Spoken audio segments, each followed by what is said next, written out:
বিসমিল্লাহির রহমানির রহিম নাহমাদুহু ওয়া নুসাল্লি আলা রাসূলিহিল কারীম আম্মা বা'দ। তো সকল ইসলামী দলের মধ্যে ঐক্য থাকবে, আবার নাহি আনিল মুনকার চলবে। বেদাতি দল যারা, তাদের বেদাতের বিরুদ্ধে কথা হবে। জামাতে ইসলামীর যে সকল গুমরাহি আছে সেগুলো নিয়েও কথা চলবে। অর্থাৎ সকল দলের মধ্যে ঐক্য থাকবে, আবার তাদের যে সকল গলু আছে, তাহরিফ আছে এবং তাদের বিভ্রান্তিকর তাবিল আছে সেগুলোরও অপনোদন চলবে, আবার ঐক্য থাকবে। এটা কিভাবে, এর মধ্যে সমন্বয়টা হবে কিভাবে?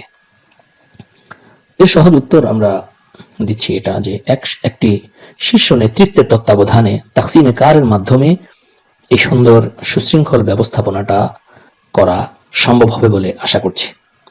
তার জন্য আমি একটা নকশা তৈরি করবার চেষ্টা করেছি। দেখুন, আমি এখানে দ্বীনের ও শরীয়তের সকল দল, সকল প্রকারের কাজকে মৌলিকভাবে নিম্নোক্ত তিনটি ভাগে ভাগ করেছি। এর আরো বিভিন্ন ভাগ হলে হতে পারে, অসুবিধা নেই, এটা কোনো গুরুত্বপূর্ণ বা সমস্যা নয়। তো সকল কাজকে আমি তিন ভাগে ভাগ করেছি। এক নম্বর হলো দিন প্রচার, ইশাআতে দিন। দুই নম্বর হলো দিফায়ে দিন। তিন নম্বর হলো নেফাজে দিন। ইশাআতে দিন অর্থাৎ দিন প্রচার। তো দিন প্রচার সংক্রান্ত যত দল আছে, জামাত আছে, সকল দল এটার এই প্রকারের মধ্যে শামিল হবে। যেমন আমি এখানে এনেছি ইশাআতে দিনের মধ্যে দাওয়াত, তাবলীগ, তাসাউফ, তাজকিয়া, মাওয়াইজ, নসায়েহ বা এই জাতীয় যারা এই সকল কাজ করেন সকলেই দিন প্রচারের এই প্রকারের মধ্যে শামিল হবেন। দ্বিতীয়ত হলো দিফায়ে দিন, দিন রক্ষা। তো দিন রক্ষার জন্য যে সকল দল রয়েছে, যেমন আমি এখানে এনেছি তালিমউদ্দিন মাদারেস, এর মধ্যে যে দ্বীনের তালিম হয়, এর দ্বারা বৃহত্তর পরিসরে দিন রক্ষা হয়। দুই নম্বর ইসলাহুল কুফার ওয়াল বাতিল, কাফের এবং যারা এরকম আহলে বাতিল আছে এদের ইসলাহের যে সকল প্রোগ্রাম, যে সকল পদক্ষেপগুলো আছে, তারা এই দিন রক্ষার মধ্যে এখানে শামিল হবেন, এর মধ্যে আসবেন। এছাড়াও আরো যে সকল আছে, অসুবিধা নেই, জানা অজানা বা ভবিষ্যতে যদি আরো তৈরি হয়, সেগুলো দিফায়ে দিনের এই শিরোনামের মধ্যে, এই প্রকারের মধ্যে শামিল হবে। তিন নম্বর হলো নেফাজে দিন, দিন বাস্তবায়ন। দিন বাস্তবায়ন দ্বারা আমি এখানে উদ্দেশ্য নিয়েছি, অর্থাৎ এটা হলো রাষ্ট্রীয় পর্যায়ে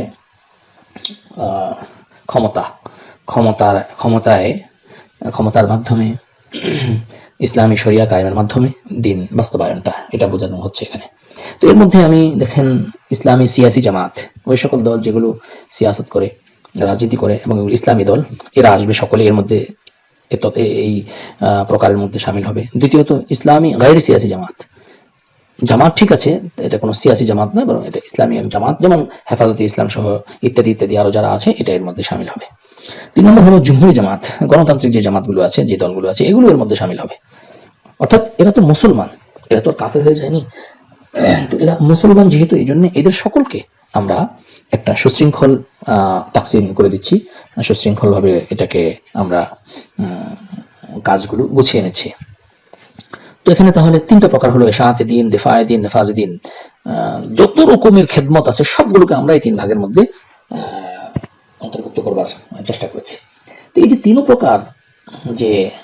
প্রকার, এই তিনটা প্রকারকে আবার চারটা পদ্ধতিতে এর কাজ করা যায়। চারটা পদ্ধতি এই যেখানে লেখা হয়েছে দেখেন, এই সবগুলো তিনটা, এটা উল্লেখিত তিন কাজের সম্ভাব্য পদ্ধতি চারটি, মোটামুটি চারটি আমরা এটা বের করেছি, চারটি হতে পারে। যেমন এক নম্বর হলো তাকরির, বক্তব্যের মাধ্যমে এই খেদমতগুলো হতে পারে। দাওয়াত, তাবলীগের মেহনত বক্তব্যের মাধ্যমে, কথায়, হ্যাঁ। আবার দুই নম্বর তাহরির, লেখনের মাধ্যমে। তিন নম্বর মোনাজারা প্রয়োজন পড়লে বিতর্ক, এর মাধ্যমে। চার নম্বর হলো দাওয়াতের একটা পর্যায়ে যদি কখনো এরকম হয়, জিহাদের মাধ্যমে। তো চতুর্থ শুরু হলো জিহাদ। তো এখানে যেটা, এই যে মনে করেন এগুলোর মধ্যে এই চারটা যেটার সাথে খাপ খাবে, হ্যাঁ, সেটার সাথে এটা যুক্ত হবে, অসুবিধা নেই। দ্বিতীয় দিফায়ে দিনের মধ্যে তালিমউদ্দিন, ইসলাহুল কুফার, তো এর মধ্যেও এটা চারটা পদ্ধতি আমরা দিয়েছি। চার পদ্ধতির মধ্যে যে কয়টার সাথে এগুলো যায়, এগুলো মিলে, ওগুলোর সাথে মনে করেন এটা সংযুক্ত হবে। এরপরে তৃতীয় নম্বর হলো নেফাজে দিন, ইসলামী সিয়াসি জামাত, ইসলামী গায়রে সিয়াসি জামাত। তো ওনাদেরও এরকম আমরা এভাবেই করেছি। তাকরিরের মাধ্যমে সিয়াসত, তাহরিরের মাধ্যমে সিয়াসত, বিতর্কের মাধ্যমে সিয়াসতকে যেরকম প্রমাণিত করা, সেই, হ্যাঁ, এবং সিয়াসত কখনো পর্যায়ক্রমে যদি প্রয়োজন পড়ে, সে জিহাদ পর্যায়ে জিহাদের কাজও তারা আঞ্জাম দিবে, সরাসরি তারা বা এরকম ভাবে ব্যবস্থাপনা করতে হয়। আচ্ছা, এই হলো মনে করেন মোটামুটি আমাদের যে যত রকমের খেদমত হয়, দিনই যত কাজ হয়, এই সকল দিনই কাজ এরকম তিনটা প্রকারের মধ্যে বিভক্ত হচ্ছে। হ্যাঁ, তো এই তিনও প্রকার আবার একটা শীর্ষ নেতৃত্বের তত্ত্বাবধানে ওনাদের পরিচালনা এটা চলবে।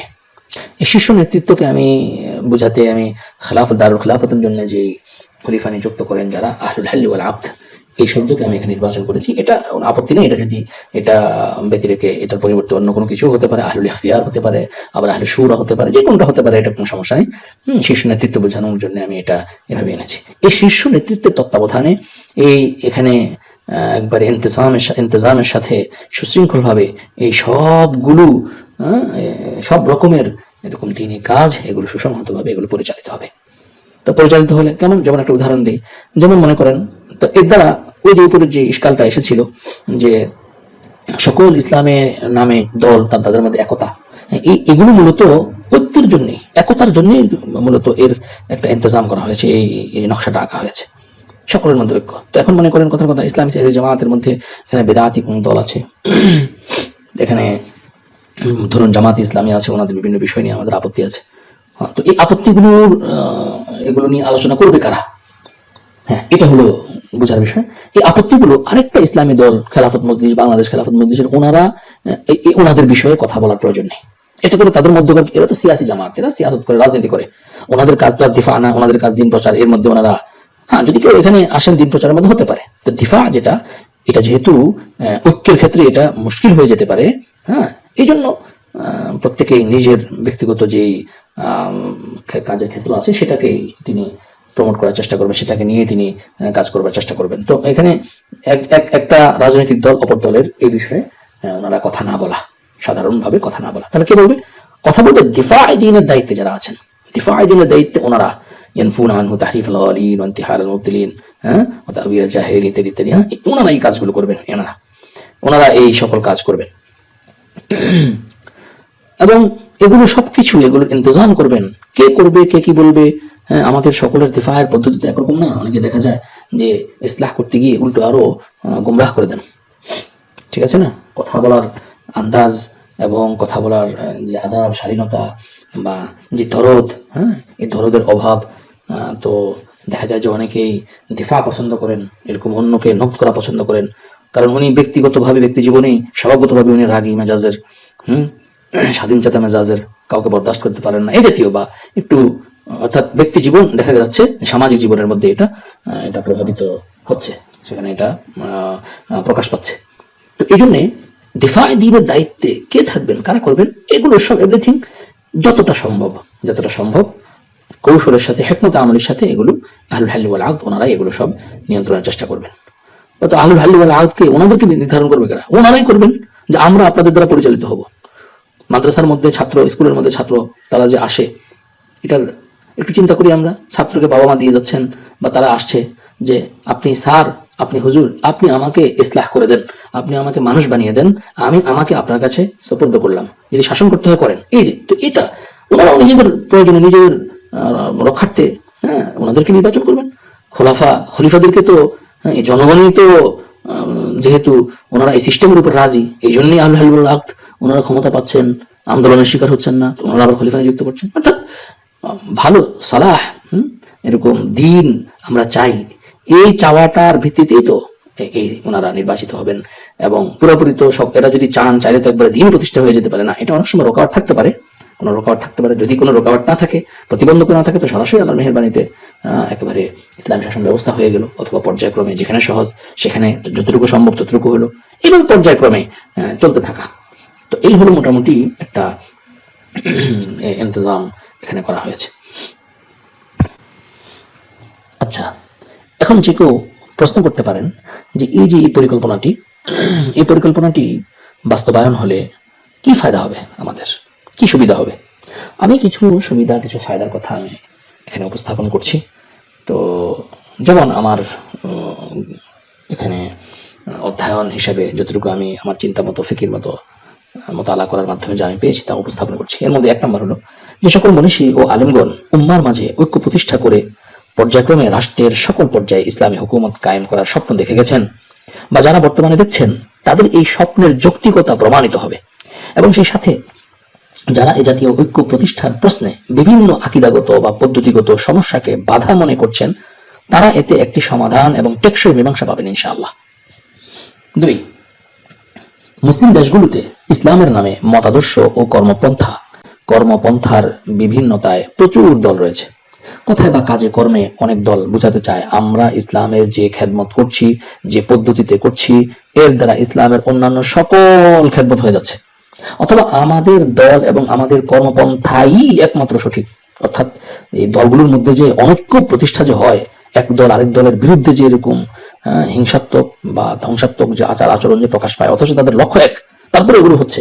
এর কারণ মূলত এগুলো ই সংযুক্ত করা, আমি তো আমাদের কর্মপন্থাই একমাত্র সঠিক, অন্য কোনো দল সঠিক নয়, এই জাতীয় যে চিন্তা ভাবনা, এই পরিকল্পনাটি বাস্তবায়ন হলে বান্দার মতে এমন আসাবিয়াত ও ভুল দৃষ্টিভঙ্গির দলগুলো চিহ্নিত থাকবে। সেই সাথে সকল দেশের পরিবেশ পরিস্থিতি যেহেতু একরকম নয়, তাই উপযুক্ত কর্মপন্থা পদ্ধতি ও কৌশল নির্ধারণের জন্য এমন একটি জাতীয় আন্তর্জাতিক অভিভাবক ও দায়িত্বশীল পক্ষ থাকা চাই, যাদের তত্ত্বাবধানে প্রত্যেকটা দল এবং দিনের সকল শোভা নিজেদের কর্মপন্থা নিয়েও একতার সাথে সুশৃঙ্খলভাবে কার্যক্রম পরিচালনা করতে পারবে। বলা বাহুল্য, ইসলামী দলগুলো উক্ত অভিভাবক ও দায়িত্বশীলদের পূর্ণাঙ্গ সহযোগিতা এবং ছত্রছায়ায় নিজেদের মাকসাদের দিকে আল্লাহর মেহেরবানিতে ধারাবাহিকভাবে পর্যায়ক্রমে অগ্রসর হতে পারবে। 4, ছোট বড় সকল দল এবং সকল দ্বীনি খেদমতগুলো নির্দিষ্ট একটি কমান্ডের তত্ত্বাবধানে থাকায় ঘরোয়া ছোট বড় ষড়যন্ত্র, ইখতিলাফ ও বিবাদগুলো অনেকাংশে নিয়ন্ত্রণে থাকবে, যে কারণে ঊর্ধ্বতন দায়িত্বশীল ও কর্মকর্তাগণ বিশ্ব পরিস্থিতি নিয়ে চিন্তা ফিকির ও হিকমতে আমলি তৈরি করার সুযোগ পাবেন, যা বর্তমানে খুব জরুরি।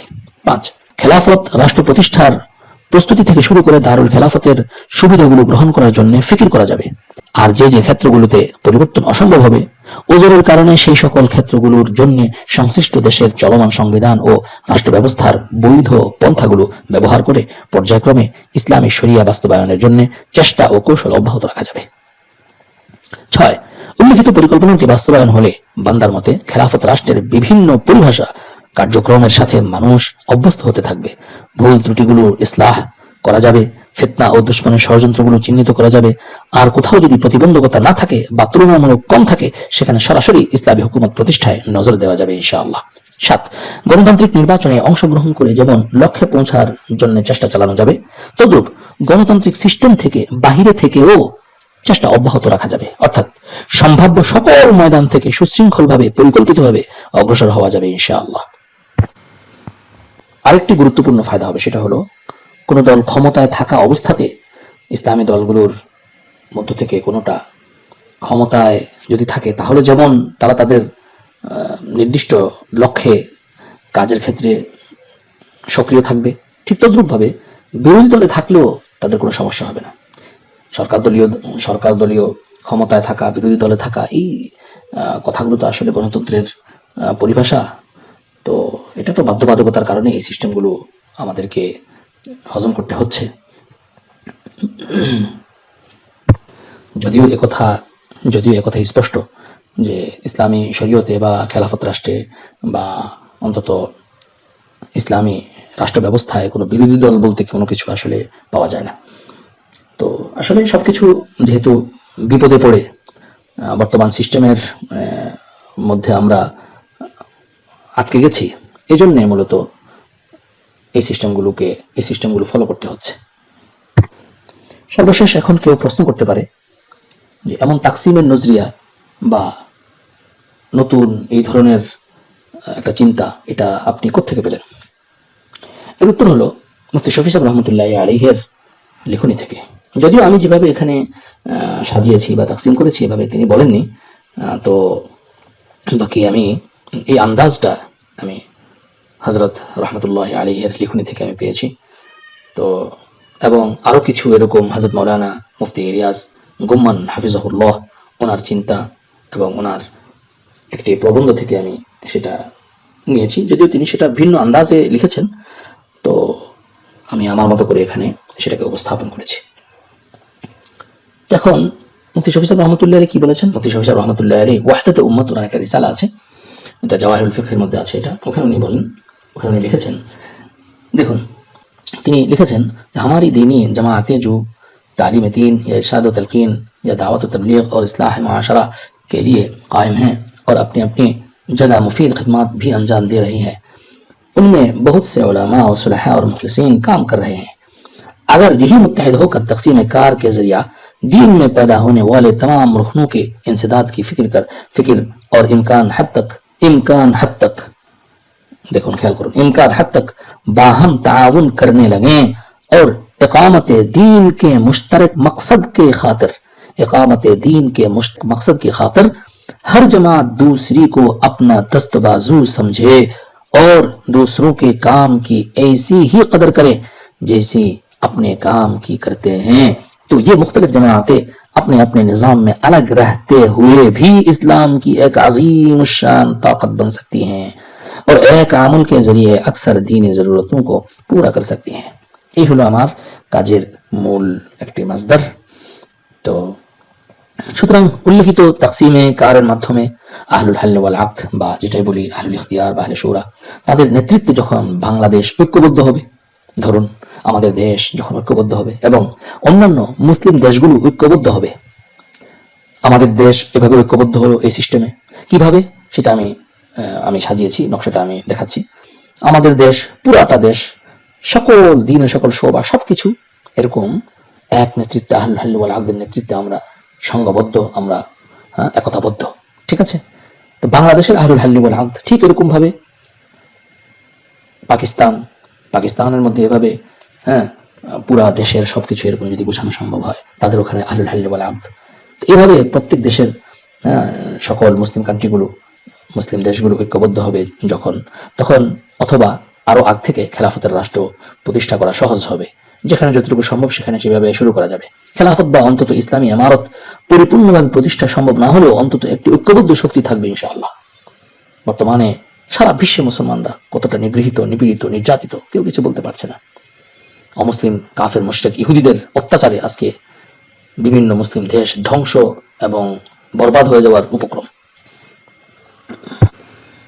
তো মুসলিম দেশগুলো যখন এরকম ভাবে আমাদের উপরে উপস্থাপিত যে একটা সূরত, যে একটা রোডম্যাপ আমরা নির্ধারণ করেছি, পেশ করেছি, নকশা পেশ করেছি, এভাবে যদি গোছানো সম্ভব হয় তাহলে এটার সূরতটা অনেকটা এমন হবে। আমি এখানে একটা নকশা এখানে দিয়ে দিয়েছি।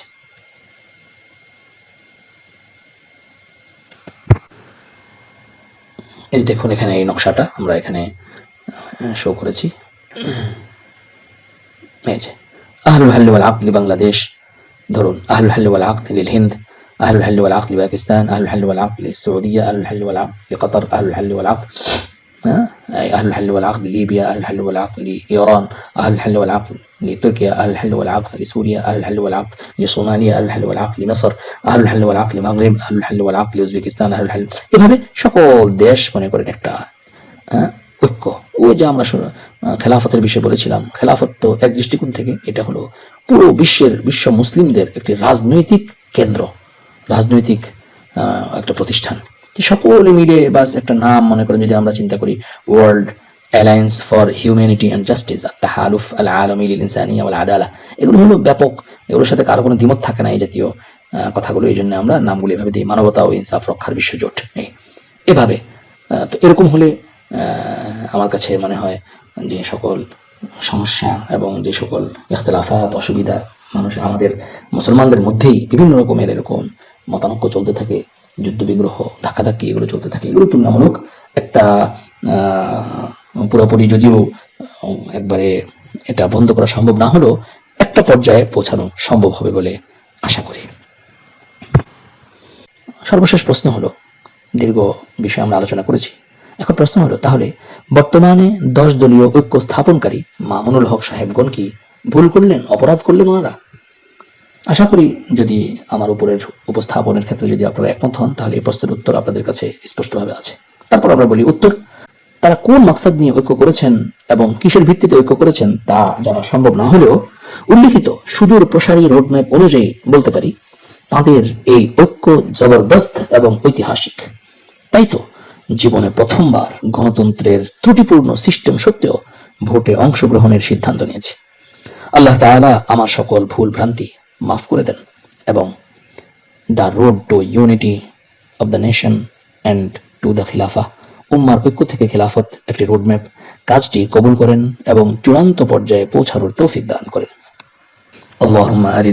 اللهم أرنا الحق حقا وارزقنا اتباعه وأرنا الباطل باطلا وارزقنا اجتنابه والسلام عليكم ورحمة الله وبركاته.